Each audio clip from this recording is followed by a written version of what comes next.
Hi, I'm Steph Morrison from the Canadian Schoolhouse. I'm going to show you some of the crafts me and my boys did, and we got inspired from the content that we have on the Creator Corner section of our site.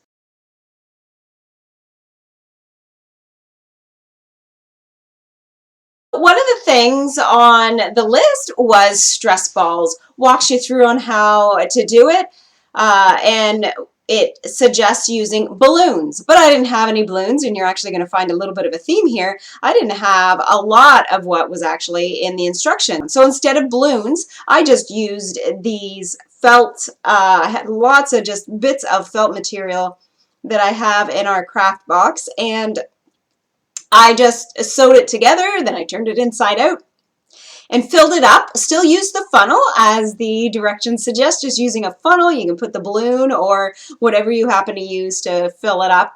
And you can put inside whatever you want. So it suggested rice. I've used 3 different things actually. I've used beans, dried beans, and sunflower seeds, and lentils. So each one of these, so 1, 2, and one more, 3, that we made. So we also have, as you can see, we put some fabric paint on it. My son kind of put a little bit of his own flair on this one, which we have also used for a hacky sack. It is actually a very big challenge to do.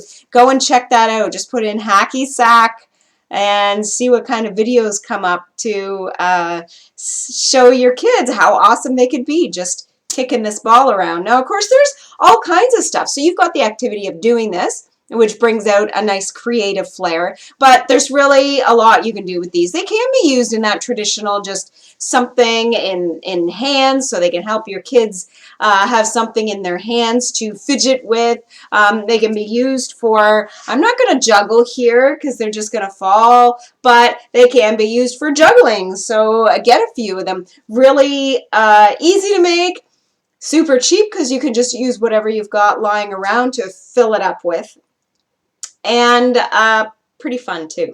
The other craft we did was the DIY desk fidget tool. So in the article it tells you to use popsicle sticks, and so I did find one. It's actually from my waxing kit. I didn't have any in our craft supplies of popsicle sticks this size, but hey, if you're waxing, doing your own home waxing, you might have these great size of sticks to be able to use for this craft. My 12-year-old made this one, and he just really got it long. So in the article, in the picture they have there, it's kind of tighter against here, and it's just something for them to have in their hand. And I know that my son would probably find lots of other things to do with this. This was actually the 2nd edition because his younger brother broke the first one he had, and I forced him to make another one this morning just for this video. I'm going to show this guy too because this is what my 9-year-old made, and isn't that the way it is? We get together with our kids and think this is the craft, and you get out all the stuff and they make something completely different. But I loved what he did here, this little guy. He just hot glued on some hair here, and let's spin him around, and put on some nice big googly eyes, and then hot glued in just using pipe cleaners. This one is the one my 9-year-old made, and he used the whole walnut here, which was pretty cool. And this one I put some kind of little fur on it, so I've just done that with hot glue and put little bits of this like fake snow kind of stuff on there, and then just with permanent marker wrote in a little bit of a face there. And this one, nice and simple, just did the googly eyes and put some stripes down the back, and actually even kind of drew in little leg-like things here.